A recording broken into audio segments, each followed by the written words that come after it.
Welcome, ladies and gentlemen. Fellow directors, past presidents, members, and guests. Welcome to the 115th season of the Empire Club of Canada, and welcome to Malaparte at the TIFF Bell Lightbox. My name is Kent Emerson of the Municipal Property. Who's whistling? Oh my goodness. I noticed there's three former ministers here. I noticed Minister Zimmer, former Minister Sousa, and former Minister Flynn are here. Thank you for coming, and thanks to all of you who have trekked in the snow. I think there's extreme conditions out there, and I know a lot of you have made your way here, and thank you very much. We're very happy to welcome Sarada Peri in conversation with Don Guy tonight. It's going to be a fantastic event. But first, we want to recognize a few sponsors who have helped us. So Waste Connections Canada. I know Izzy Abrams is a great guy, and he is one of those folks that is trapped somewhere in a snowbank tonight. We also have Spirits Canada, Jan Westcott's thanks, and also our media partner, National Post, and also mediaevents.ca for webcasting tonight. Without great sponsors like these, we cannot do these events. And quickly, we're going to do a door prize. I know a lot of you have given your business cards. And so what you get is a year membership to the Empire Club of Canada and a bottle of Entourage by Jackson Triggs. And so we have Carol Ambler. Thank you.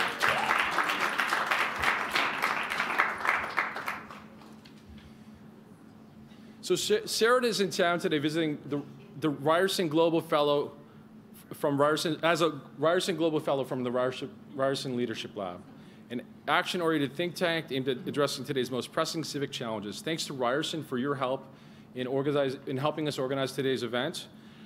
We also have Kareem Bardisi here from Ryerson and a number of students who are here. Can you stand up, the students from Ryerson who are here? That would be great. Thank you. Thank you. This evening's topic is the changing nature of political communications. And when I think about the changing nature of political communications and the role that this speaker has had with former President Obama, I can't stop thinking how much things have changed in the last few years and how the environment has changed since working for President Obama. A few weeks ago, I was sitting around watching the funeral of the senior George Bush, and all of a sudden when I saw George W. Bush, I blurted out, "Oh my God, I missed that guy."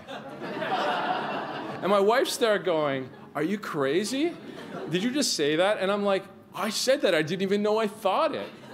But I think one of the things for all of us who have been watching what's going down in the U.S. is we see that things have changed so much. And differences that we thought between Presidents Clinton and Bush, which at the time we thought were monumental differences, in retrospect seem to be very small between the difference between President Obama and the current president. And so some of those changes include historic changes to global alliances, when you have a president calling Vladimir Putin his best friend, when you have a deliberate polarization of the general public in ways we could not have imagined, and we have an increasingly acceptance of nationalism and mainstream conversations about white supremacy that you would not have imagined before. But perhaps the most alarming trend is this erosion of fact-based discussions and an increased ambiguity around what is truth. Senator Moynihan once said, quote, "Everyone is entitled to their own opinion, but not their own facts," unquote. Right now, that seems to be up for debate.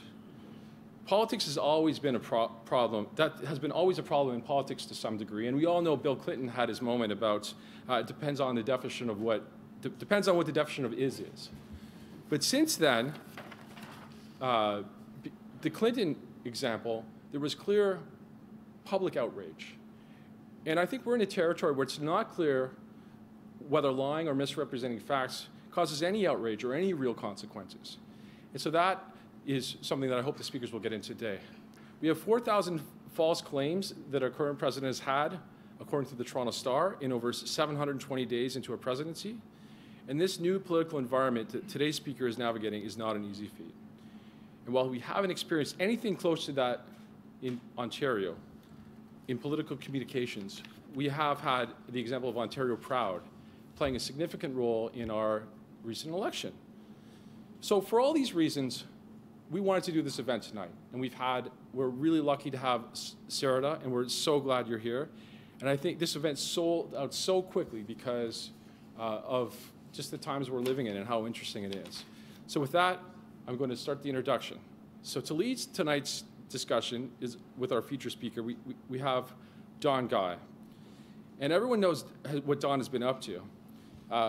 Today, he has been described as a legendary political strategist, a brilliant strategy and a policy wizard who has a unique understanding of the nexus between communications and policy. However, if you ask Don exactly how many electoral victories he has been responsible for, he says things like, I don't know, these things are team efforts. A lot of people deserve the credit. But everyone knows his reputation from coming back from third place victories, second place victories to win in elections all across Canada. He has recently returned to Polera, but now is an owner and chief strategist. He's a founding partner of KTG Public Affairs and is a member of Global Research and Strategy from Greenberg, Quinlan, Rosner Research, and has provided research and strategies that have fueled some of the most successful public affairs campaigns in Canada. Don is a treasurer of the Interaction Council of Former Heads of State and Government, an international NGO think tank. Don's graduate academic training was at the University of Toronto, where he took his MBA and doctoral studies in political and democratic behavior. Please welcome to the stage the pollster, strategist, and man of international mystery, Don Guy.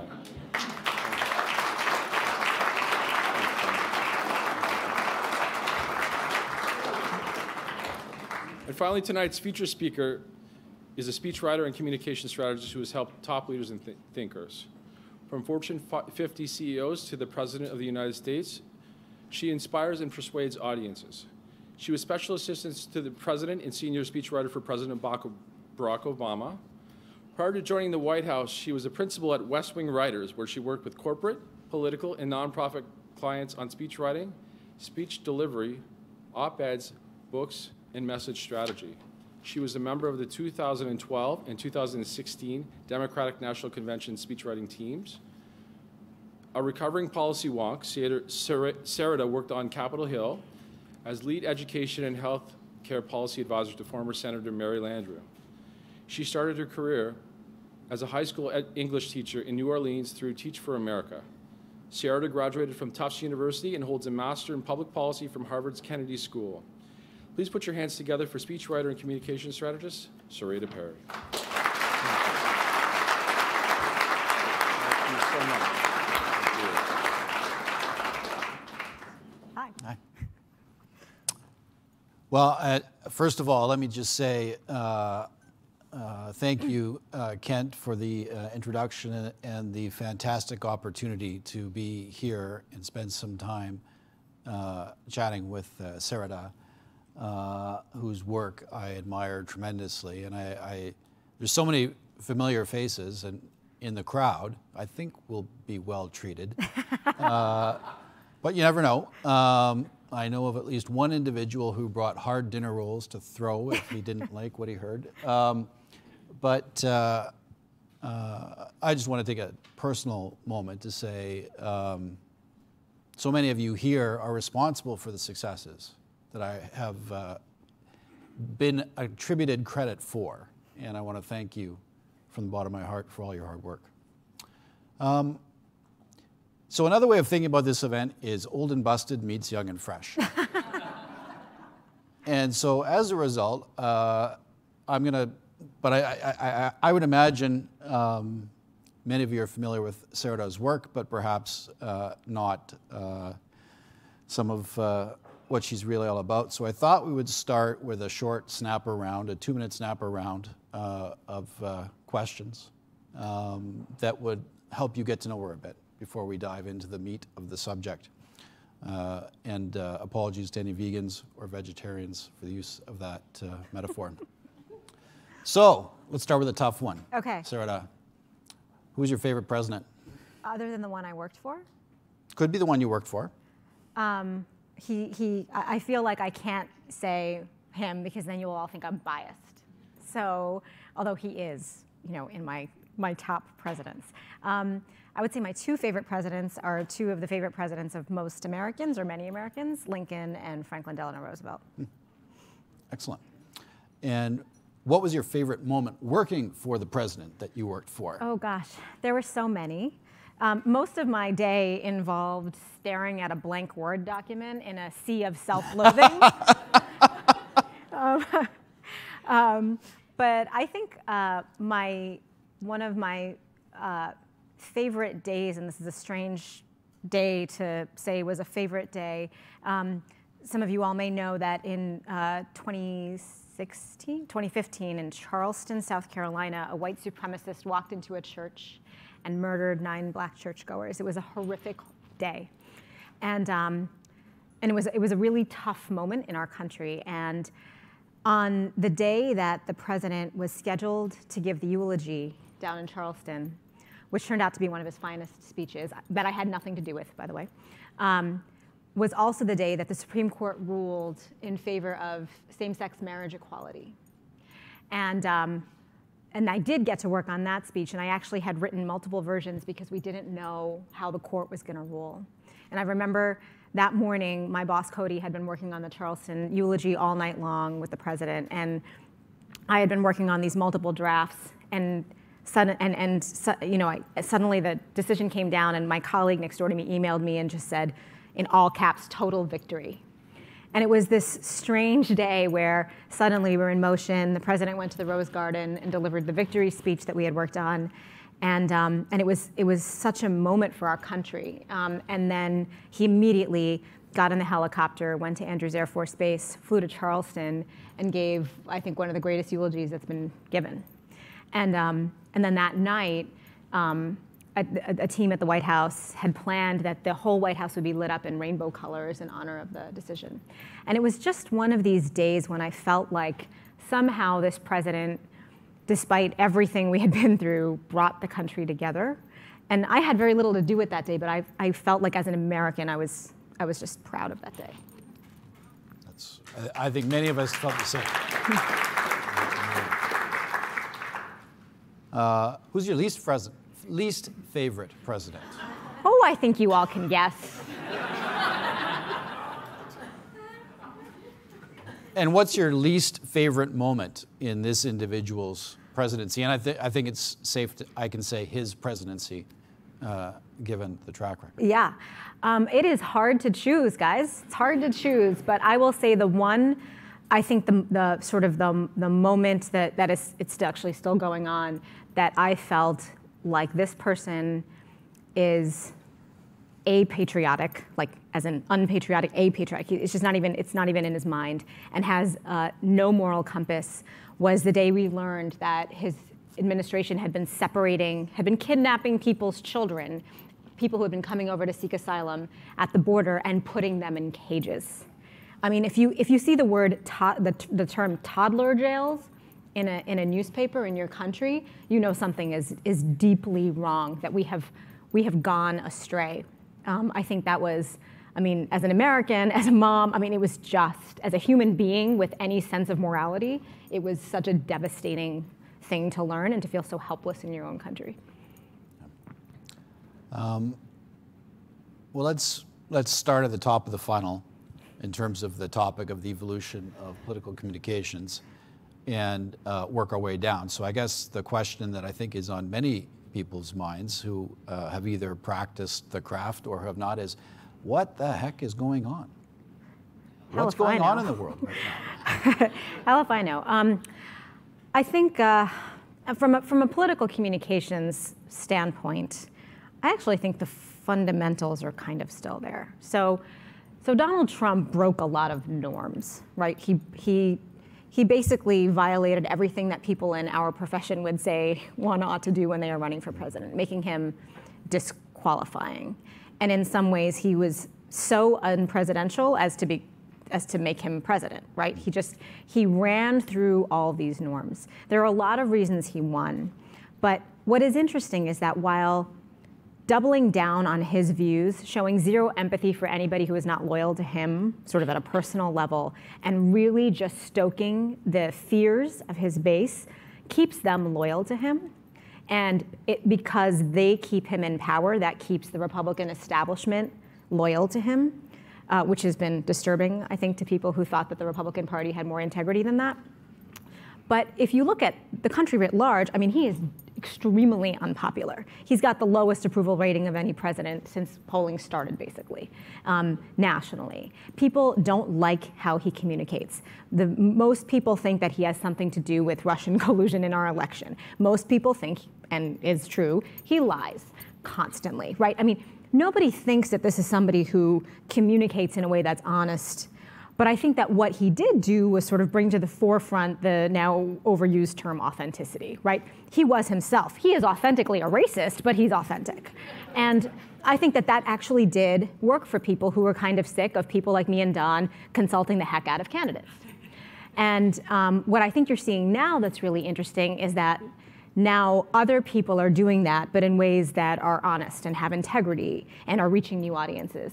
So if you look at the rise of many of the Democrats who won in our 2018 midterms, we just had midterms, and the Democrats won back the House. And you see some of the people who did really well, and I'll use Alexandria Ocasio-Cortez, the congresswoman from New York, as an example. She's a truly skilled, gifted, authentic communicator, right? She knows how to reach her constituents and young people all across the country using social media.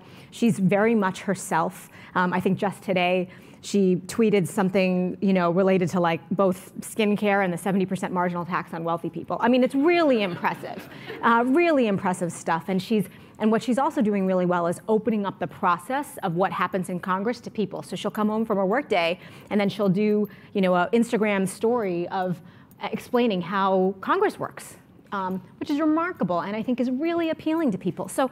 Yes, what Trump did was break the whole system, and he's trying to burn our country down. The flip side is I think we're seeing people, good people, people who are true public servants, take that and go in a better direction with it and communicate really authentically, which is actually exciting. So if there's anything silver lining, maybe that's it. I don't know. Mm. And what would you see? AOC is a great example. Is she sort of the counter, both in terms of use of the tools, but also in approach and authenticity to that Trump phenomenon, that communications and brand phenomenon? I mean, maybe, except, and this is maybe not answering your question, but going back to your previous question, of course, we're all in our own media echo chambers, right? So now our news cycle, as you all know very well, has been diced and sliced and bisected into a million different filters. You can listen to news that comes only from outlets whose opinion you share. Those outlets will double down on their views, and people are living in those echo chambers. So, Fox News is doing a lot to trash her, and they're succeeding with their own base. And so that's still a problem. I mean, I think that what has shifted is, could someone like Obama, I think this is what we're thinking about for 2020, could someone like Obama, who had a really a message of universal values and one of sort of hope and change and unifying the country, could that person win anymore? I mean, I don't know. And I think that's what's scary. Mm-hmm. Whether that even resonates anymore, or whether we are all, and I'm sure you guys feel this here, whether we are so locked in our own little bubbles and so hunkered down that we can't even get past that. And the idea of coming together is almost anathema, Well, that begs the question. I mean, one of the things that I think has happened with the media atomization is the economics of political communications have fundamentally shifted the same way that they have with media. Yeah. And you question whether the economics of persuasion makes sense anymore compared to the economics of polarization. Right. And what's your sense of that? Is there a way out of that? Or is the model permanently broken? I hope not. I still think that people don't necessarily enjoy being polarized. I mean, yes, there's something nice about finding community in other people who hate Donald Trump, but I think there was a reason so many people gravitated towards Barack Obama, and I do think people still want hope more than they want fear. So I say take some solace in that. where I think the changing economics of political communications is going to be interesting is that, so I don't know how it works here in America. I think there's probably a lot more money in politics. In Canada, it's a lot more money in politics than America. Yeah. But the sort of the big dollars in politics and political communications is in media buys, television ads. And that's not really how people consume information anymore. So there's going to be a really interesting struggle between digital media and TV and how you communicate authentically to different audiences at different demographics, different ages. And that, I think, is going to be, that could actually change the system fundamentally. But what is also, the other thing I want to say about that is, if you look at the people who succeeded in 2018, they invariably were not talking about Trump. They were not doing negative attacks on the president. They really were offering an affirmative vision for the people they hoped to represent. And those are the people who won. That was kind of the strategy for the Democrats at a national level, but also what was going on in district races. And so, again, maybe that means that polarization isn't necessarily always a winning formula. And again, if you look at how unpopular Trump is, he's done it really well with his base, and they're going to stick with him. They're loyal to a fault. Beyond that, he's lost independents in pretty meaningful numbers. Right. So. Right. So from the time you started, let's say the time you wrote your first speech and today, how has the work, the task of getting a message out changed in your mind, and the organization of delivering a message? I think all the principles of messaging that you and I tell people we work with are the same, right? What is the one thing you're trying to convey? What is the story that helps you tell it? How do you connect your values to your audience's values? How do you figure out what moves them, what persuades them? All of those things are still the same. In some ways, though, there are sort of more opportunities to disseminate that message, and ways to maybe reach people you wouldn't normally reach. If you think about speeches from back in the day, they were very long because people had traveled from a long way to hear them.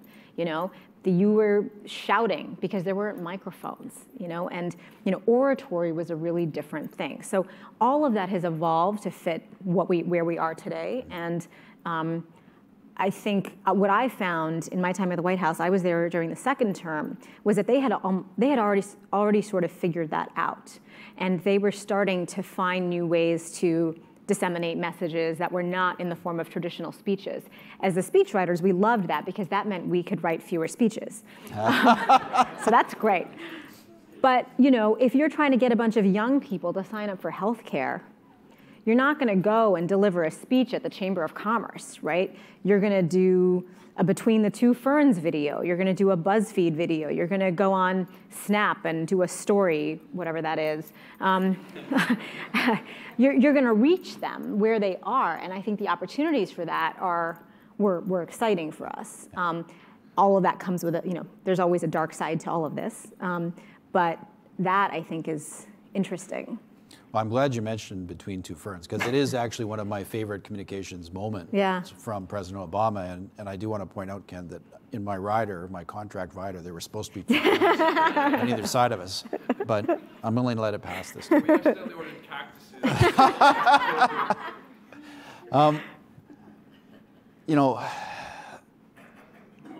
What do you tell, you mentioned something earlier I want to come back to, which is, candidates who come to people like us or others in the room and say, teach me to be authentic. When that happens, whether it's a CEO or a candidate for political office or whatever the case may be, what do you tell them? I sigh deeply.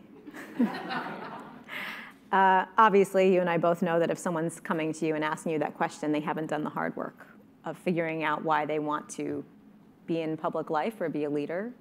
And so it's always turning the question back. I spend a lot of time when I work with people sort of interviewing them, just trying to figure out what makes them tick, right? Why, you have to be able to answer the why. And I think that now there is this is what I was saying earlier about this kind of overused term authenticity. I blame Trump for this, and people seeking something, some magic sauce.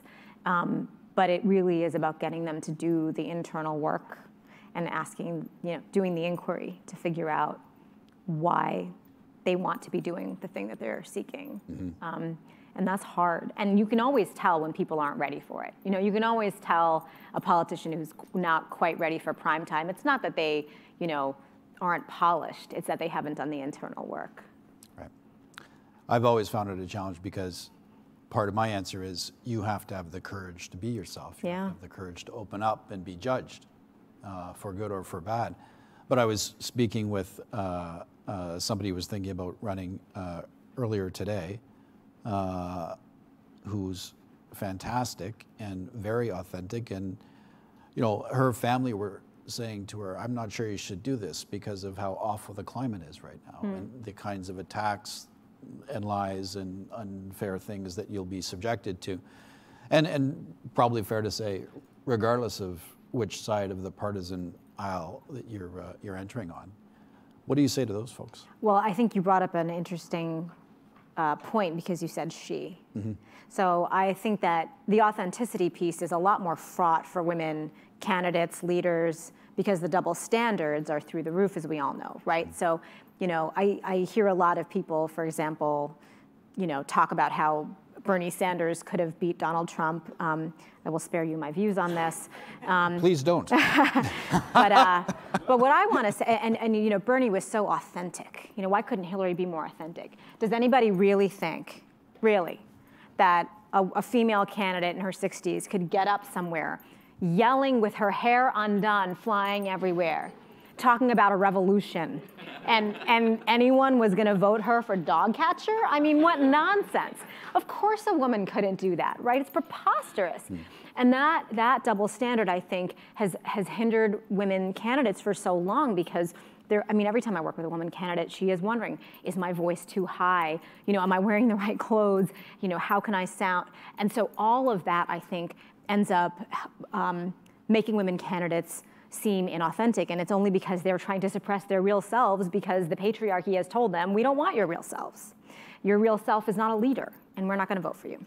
So again, what I think is exciting about this most recent crop of winners in America, at least, is that they really broke some new boundaries on political communication for women. I mean, some of these political ads, even from people who didn't win, were so exciting and different. And MJ Hagar, who ran for Congress in Texas, she was a combat vet, and she put out some really bold ads, and she wasn't the only one. So I think hopefully this is a moment where women are just done putting up with this. I don't know if that means we will ever elect a female president, but I think this was a good moment to sort of push back on that. But for so long, and I'm sure there are lots of women in this room who know this, I mean, it's just been a real huge hindrance.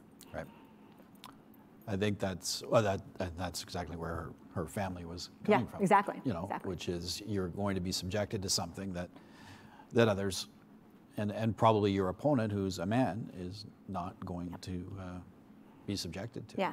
And President Obama was really clear-eyed about this. He once said about Secretary Clinton when they were running against each other in the primary, years later when he talked about it, he said, it was like Ginger Rogers and Fred Astaire. She had to do everything I did, but backwards in high heels.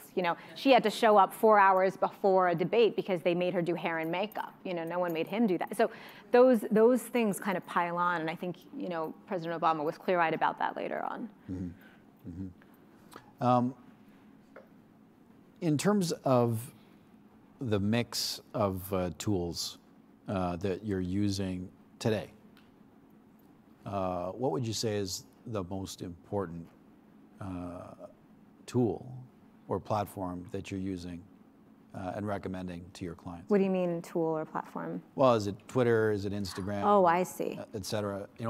Where, and really what I'm trying to get at, the follow-up, which I'll just put now, is what's the future look like? From what you're seeing. I mean, the U.S. is the innovator in political communications, which is why we all watch it so closely.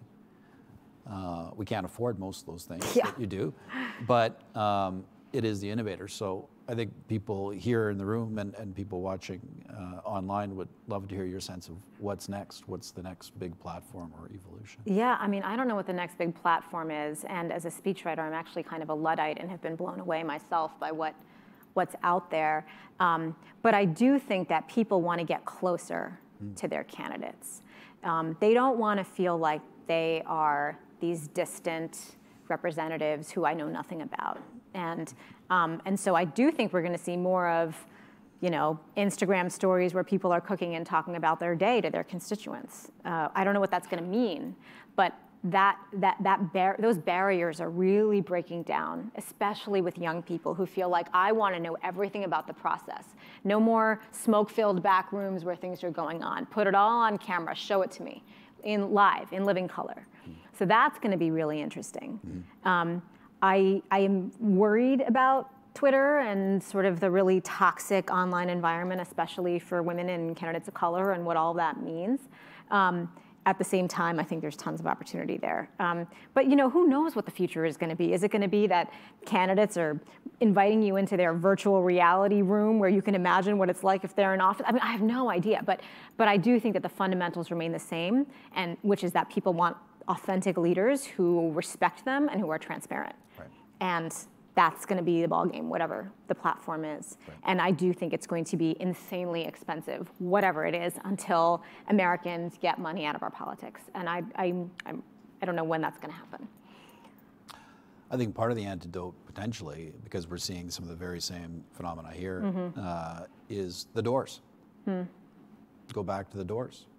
Now, running a presidential campaign, that's obviously not feasible, but I would imagine that a number of the candidates who had success in the House races and some of the state races must have spent some time at doors connecting with people authentically. I mean, that's the whole ball game. It always has been, right?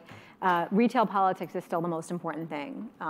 There were reports coming out of Iowa about how Elizabeth Warren is doing really well there, just knocking on doors and having conversations with people. So I'm just using her as an example, but that is still the ball game. That is how Barack Obama won the Iowa caucuses, which catapulted him and made the whole campaign possible. It is still everything. However, everything still costs money, and it's an arms race. Every year, our presidential campaigns in particular get more and more expensive. And until we get rid of the kind of dark, hidden corporate money that goes into, who knows where it's coming from, the incentives are just going to be totally misaligned. But yes, I do think, going back to the point about sort of transparency and wanting to see what you're doing, that stuff still matters, especially in the early states. Our early primary states, Iowa, New Hampshire, and caucus, Iowa, New Hampshire, South Carolina, they pride themselves on getting to know those candidates. Very much. Well, I think I see a couple of people in the room who actually went down and stumped for President Obama, Senator Obama at the time, in Iowa and in New Hampshire. He was so exciting to so many people north of the border that a ton of our peers and colleagues went and did that, and a lot of them consider it, the most rewarding experience of their political career because of how it was received. We've got a federal election coming up here. Yeah, I heard. You may have been involved over the weekend in some discussions about it. Well, there are some people from different perspectives in the room. I want to point out this is a multi-faith. Multi-faith. We have blue, we have red, we have orange, we have, I think, one or two greens. What's your advice for these folks as they lay track for a October federal election? Well, I mean, I think you and I have kind of just talked about some of the essentials, right? Know who you are and why you're doing it. Offer an affirmative vision. Don't just crap on the other guy. You really gotta present an alternative if you're trying to unseat someone. And if you're trying to hold power, you need to paint a vision for why, if we stay on this path, it's going to get better. I think back to what we did in 2012 for President Obama, and it was very much, post-economic recession, the economy was getting better, but people weren't feeling it yet. And that whole campaign was about, forward motion. We're gonna keep going.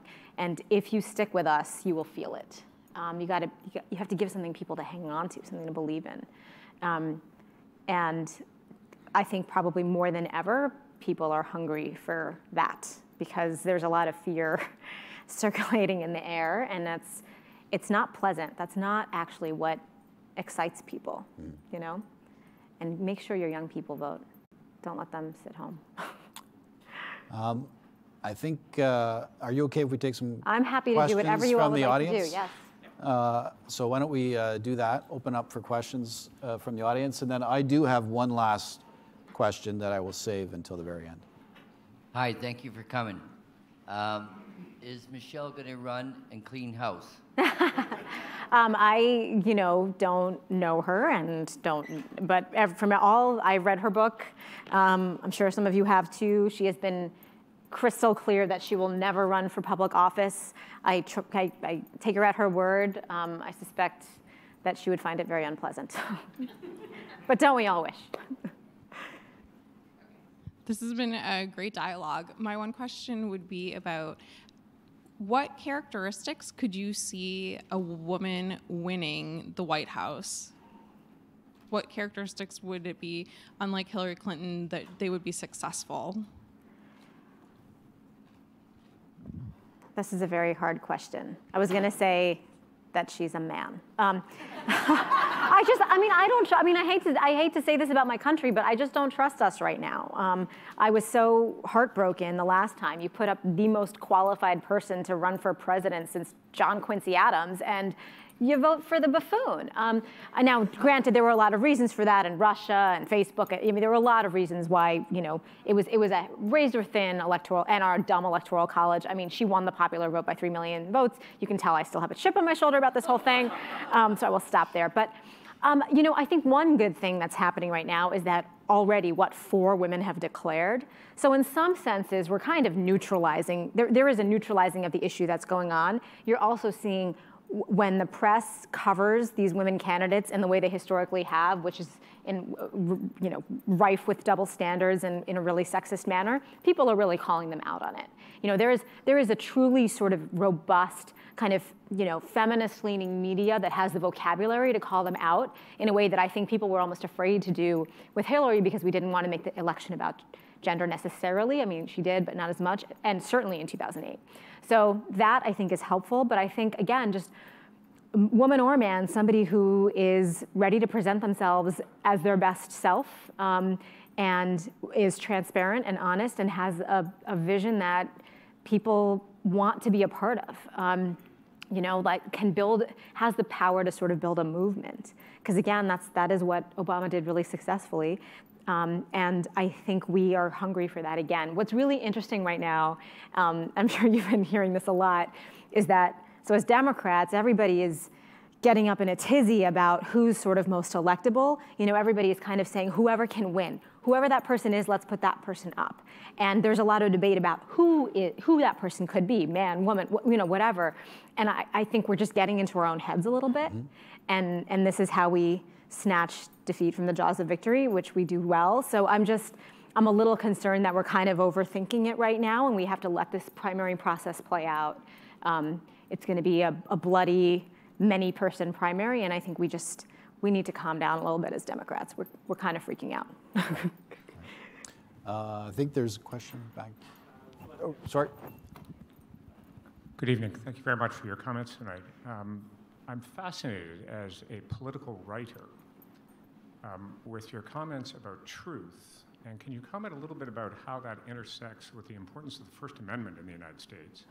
Because if we're going to be successful in having intelligent, thoughtful political dialogue with the citizenry, the unlimited right of political actors to say anything they want about any subject and demean anybody that they feel like demeaning seems to require some kind of redress, does it not? I think that's a struggle in the United States, perhaps more than it is here in Canada.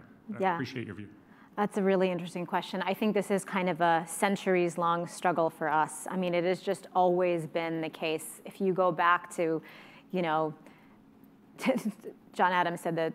Quincy Adams said that the election of 1800 was, the dirtiest election in his lifetime. It was the third election America had. It's just, really partisan news. At that point, newspapers were sort of openly partisan, not Fox parading as fair and balanced, but openly partisan, and all kinds of slime was thrown in, lies, and people suing for slander. And so, I mean, this has always been a problem. It is acute, pronounced, and exponentially bigger now. But that's that tension between First Amendment rights and the being able to sort of just lie about people and disseminate those lies is just ongoing.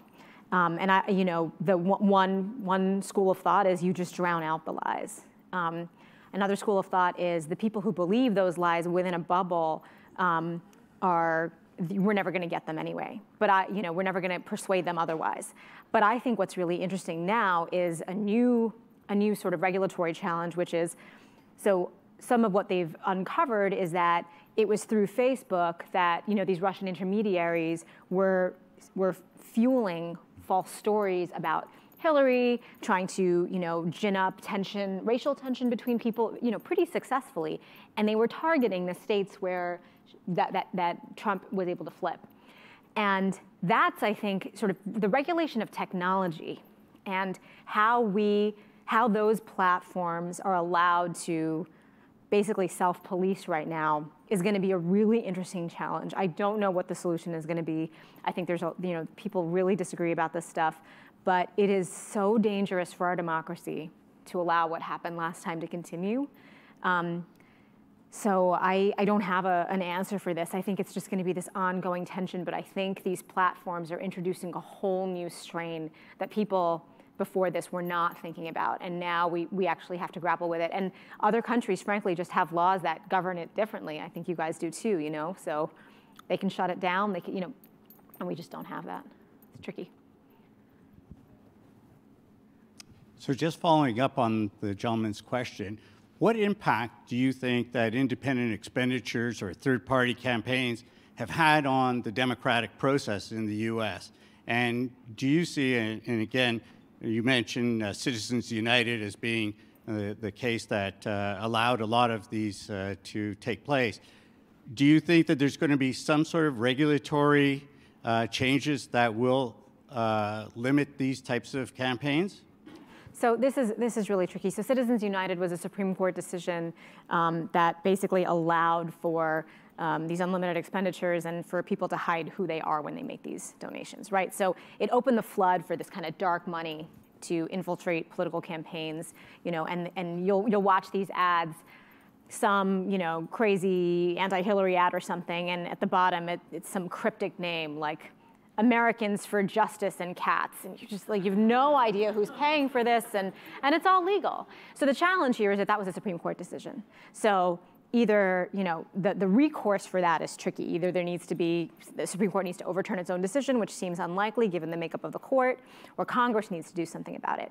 And Mitch McConnell, the august leader of the Republicans, who also has zero moral compass, has no interest. I mean, he just wrote an op-ed in the Washington Post criticizing campaign finance reform, and campaign finance reform is pretty popular in America. I mean, this guy's really off the rails on this stuff, but it benefits the Republican Party, and so I think that not only has it kind of harmed the actual process and outcomes of elections, and given extremely wealthy people outsized power in the process, it has made people cynical. It has just made people cynical about the process, and that is so dangerous for democracy. So it was something President Obama cared a lot about, and then we just never got anything done in Congress because Republicans don't want campaign, well, some Republicans, the leader of the Republicans doesn't want campaign finance reform. And so I don't know, I do think there's an appetite for it. Congressional Democrats who are now in power, they're introducing legislation right now to combat a whole range of these really undemocratic practices that have taken hold in our system, including money and campaign finance. And this stuff is popular with voters, especially young people. So it'll be interesting to see going forward whether we get some traction on that. At some point, like how much money can flood the system, right? It's insane. But yeah, I have two questions. So one's a baby question, and I'm interested to know, when you were writing a speech for the president, how involved was President Obama? I mean, we've read his books. We know he could write. Was he let's go over the themes and work on the words later? Or was it, here's a speech for you? Yeah, that's a good question. It really depended on the speech. He is an irritatingly good writer.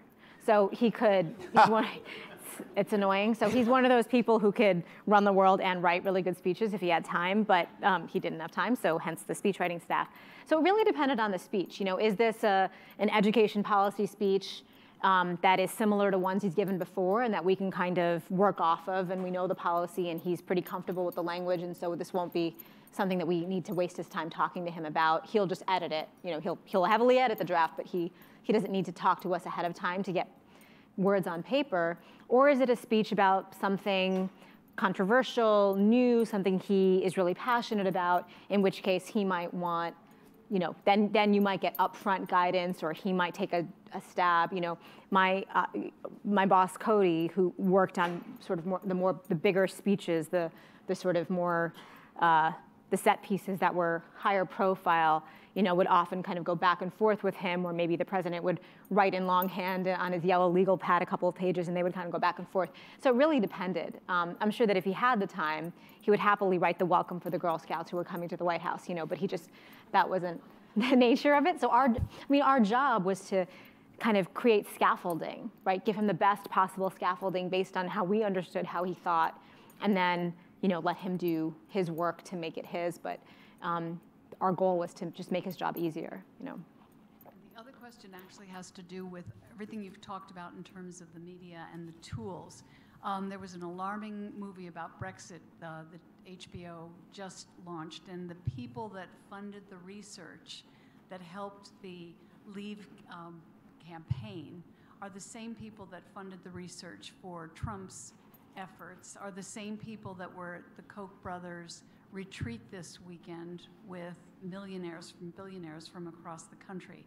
So do you think, I mean, it's an unknown, but do you think it's possible that a Congress engaged in this will be able to combat these forces of money and information and insidiousness in our lives? Possibly. I don't know. I mean, if they really wanted to engage, again, the problem is that Republicans run 1/2 of Congress. And I also think that the problem is kind of bigger than America, right? I mean, so if you think about the forces behind all of this, it's forces that want to weaken our Western democratic alliances and that want to change the nature of the liberal world order post-World War II. I mean, these are fundamental world shifts they're trying to make, and they're using our political processes to do that. So the problem is bigger than Facebook bots. And I think it's actually going to take kind of a global effort on the part of countries like ours that share, you know, democratic values to really start to combat that. And my fear is that, you know, internally, historically, this would not have been hard for an American president to call out a foreign adversary for hacking our election. That would have been a no-brainer. And now we have a president who seems to be in the literal pocket of Russia, but also his party is just sitting there, you know, and they just, you know, decided not to pass sanctions against an oligarch who has been hugely problematic in breaking laws left and right. I mean, this is where we are, and I'm afraid that the Republicans' obsession with power is really contributing to undemocratic trends, not just in our country but everywhere. I mean, Brexit, this is going to affect everybody. So I think it's bigger than our Congress. I have no idea how we get out of this. I hope all of our elections will go well, and we'll get some leaders who actually care. But it's scary times. Yeah, just so putting the hacking aside for a moment, looking at the political polarization that we're seeing across the landscape in the UK and around the world, in Europe as well, in the US, in the last 8 years with the Obama administration, did you not see the signs? I mean, ultimately, it comes down to the fact that the people voted him in, or at least that's what we're led to believe. So where did you miss the signs? So I don't think I personally missed the signs because I thought Trump was going to win. I did. And I'm horrified that I thought that, but I very much felt like he was going to win. And it was actually Brexit that really made me think that he was going to win. But I think that there was I can only speak about America semi-intelligently, and even there I'm far from an expert, but I think that there was this feeling generally that this sort of a naive post-racial notion that just electing a black president meant we were all set, and there were going to be no more problems.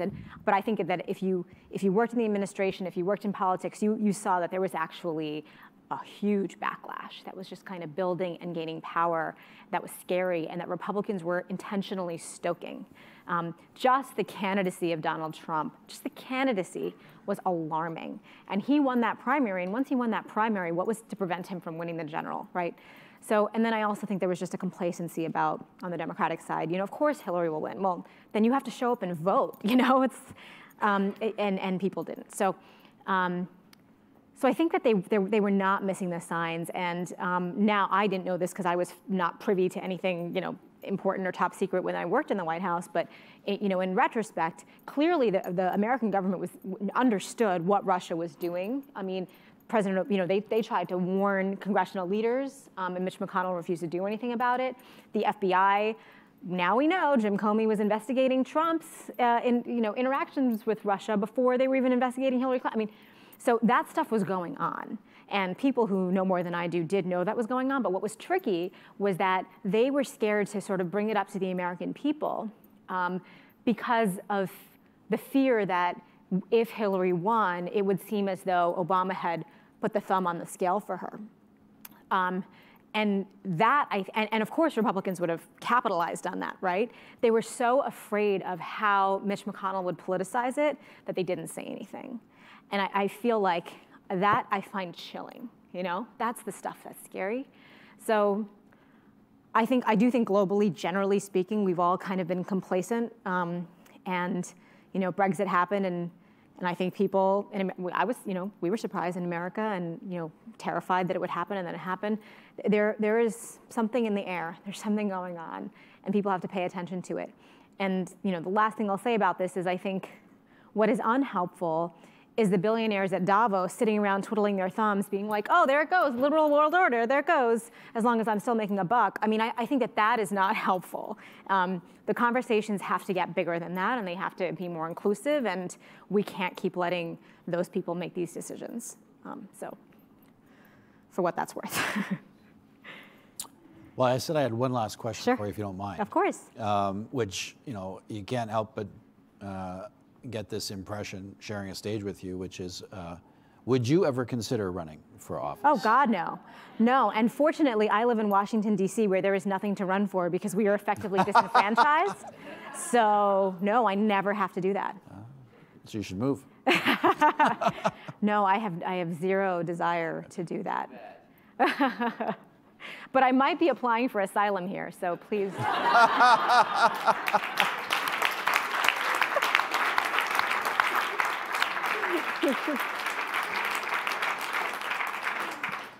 Thank you so much for doing this. This is amazing. I'm going to bring up Kareem Bardisi to give the thank you remarks. Thanks, Kent, and thank you, Dawn and Sarada. It's a real privilege to have on stage and be on stage with two people from whom I've learned so much about the how and why of politics, and how and why I do politics, and maybe some of us, and continue to learn that. So it's a great privilege. Thank you. Just want to say thank you to the sponsors, to the Empire Club team, Kent, Jenna, Bill, and Marie. The Ryerson Leadership Lab team, which I believe is mostly over there, including the students and TAs who are associated with the Ryerson Leadership Lab. Leadership Lab, as Kent mentioned, is an action-oriented think tank working at the intersection of leadership development and public policy to really advance some of our most pressing public challenges. And I'm really proud of this Visiting Global Fellows program that we have that brings people like Sarada here for 3 to 5 days to teach, to engage with stakeholders, to engage with people like you, to tell their stories. Sarada started this morning at 8 o'clock with a workshop on speechwriting, and then spent time with my students, spent some time with some Indigenous change makers, young Indigenous leaders, now this event, and we've got her chock-a-block tomorrow, and then taking her to Ottawa on Wednesday. So very much appreciative of her time and her letting us call her a visiting Global Fellow, and all that that means. Turns out I have the power to just decide who's a visiting Global Fellow. So, so you just call them old friends and make them visiting Global Fellows. So if there's any non-Canadian citizens here who would like that, we can talk. Also, thank you. Well, maybe I'll move. Also, thank you to the staff at Malapart, the media team, and all those who helped prepare the food and make this event a very welcoming one. So thank you very much.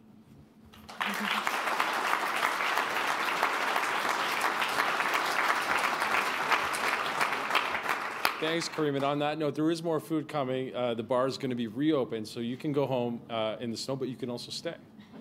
Our evening events are something that a president started a couple years ago, Paul Fogelin, and they're meant to be fun and interactive and engaging. We'll be having some more announcements on that in the next few weeks about what our next one is, but we try to do one a month, and we really find that it just kind of gives more of a chance to unwind than our lunches. We have some great lunches coming up. We have Victor Montagliano, the Vice President of FIFA, on Wednesday, and we have a number of announcements coming up about provincial and federal cabinet ministers. So we'll check the website in the next few days. Thank you guys for coming. Really enjoyed it.